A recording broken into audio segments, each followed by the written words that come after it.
Gimana kabar kalian hari ini? Baik. Alhamdulillah. Semoga kita semua selalu diberikan kesehatan dan diberikan semangat dalam belajar ya. Ya, Pak. Baik anak-anak, sebelum kita mulai pelajaran kita pada hari ini, alangkah baiknya kita baca doa terlebih dahulu.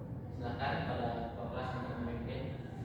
Oke, baik teman-teman. Sebelum kita mulai pelajaran, kita berdoa bersama terlebih dahulu. Berdoa dimulai.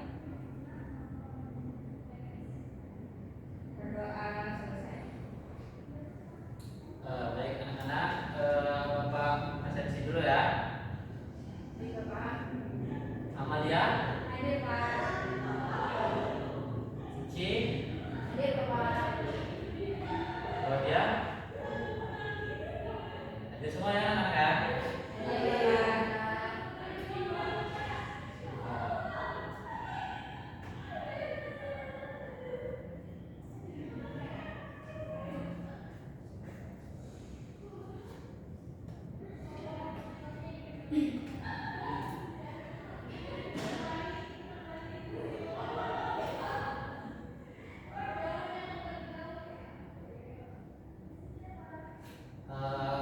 Ada yang bisa membantu Bapak? Saya, Pak.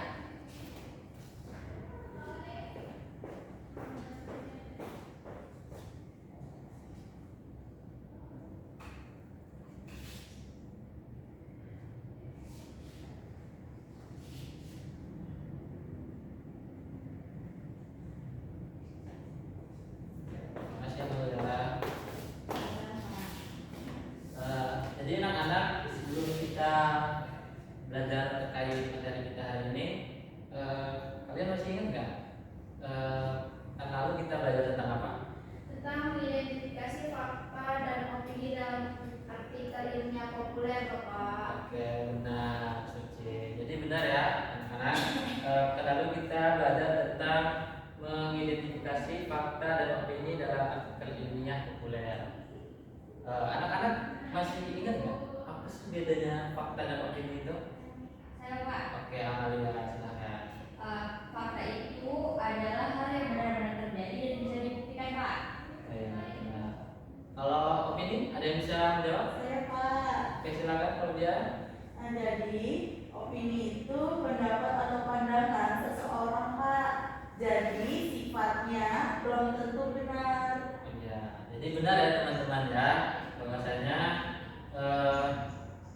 fakta itu dia bersifat objektif dan bisa dibuktikan, sedangkan opini itu dia bersifat subjektif dan dia berupa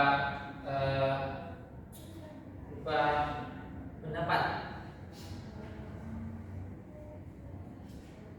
Baik teman-teman, kita hari ini akan melanjutkan materi yang masih berkaitan tentang materi kita pada sebelumnya, yaitu tentang mengumpulkan data dalam menulis artikel ilmiah populer. Nah, sebelum Bapak menjelaskan, anak-anak ada yang sudah belajar belum tentang cara mengumpulkan data dalam menulis artikel ilmiah? Saya, Pak. Oke, Amalia, silahkan coba kamu jelaskan sedikit apa yang sudah kamu pahami tentang cara mengumpulkan data dalam menulis artikel ilmiah ini. Saya sudah membaca, Pak. Menurut saya, cara mengumpulkan data untuk menulis artikel ilmiah populer itu bisa dilakukan dengan beberapa cara, Pak. Misalnya lewat membaca buku dan jurnal, kemudian melakukan wawancara dengan narasumber, mengobservasi lapangan, atau mencari informasi dari internet, Pak. Semua data itu nantinya harus dipilih dan disesuaikan dengan topik artikel. Ya, bagus sekali Amalia. Beri tepuk tangan dulu untuk Amalia. Jadi benar bahwasanya penjelasan Amalia tadi sudah tepat. Jadi memang benar ya anak-anak, menulis artikel ilmiah populer kita perlu mengumpulkan data dari berbagai sumber agar artikel kita itu akurat, menarik dan mudah dipahami oleh pembaca. Jadi Bapak akan menjelaskan tentang cara mengumpulkan data dalam menulis artikel ilmiah populer.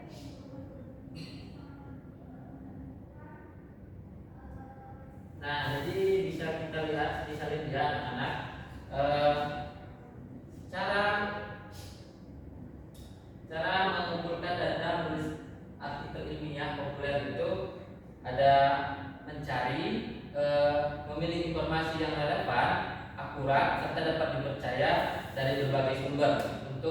mendukung isi tulisan kita.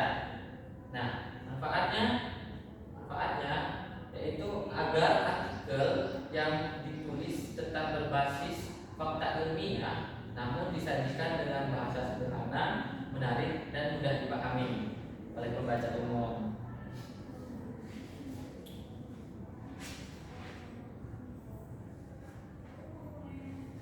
Baik anak-anak,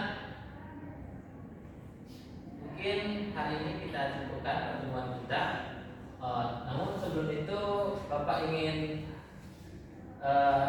menanyakan kepada kalian, apakah ada yang bisa memberikan salah satu cara gitu untuk bagaimana sih cara menulis artikel ilmiah ini?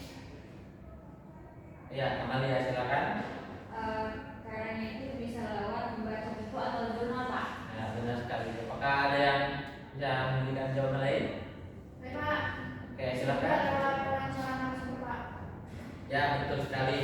Jadi ada juga observasi langsung dan juga bisa mencari lewat internet ya anak-anak. Jadi kesimpulannya dalam menulis artikel ilmiah populer kita dapat mengumpulkan data dari berbagai sumber, literatur, dapat dengan wawancara, observasi maupun internet. Jadi dengan begitu artikel yang kita tulis dapat berbobot, jelas dan meyakinkan. Jadi sebagai untuk latihan kita kalian di rumah, coba kalian pilih salah satu topik artikel ilmiah populer, lalu tentukan data apa saja sih yang perlu dikumpulkan dan bagaimana cara mengumpulkannya. Nah, besok kita presentasikan di kelas. Baik. Setuju? Baik, Pak. Oke, kalau begitu sebelum menutup pelajaran, mari kita berdoa terlebih dahulu. Silakan pada ruang kelas untuk memimpin.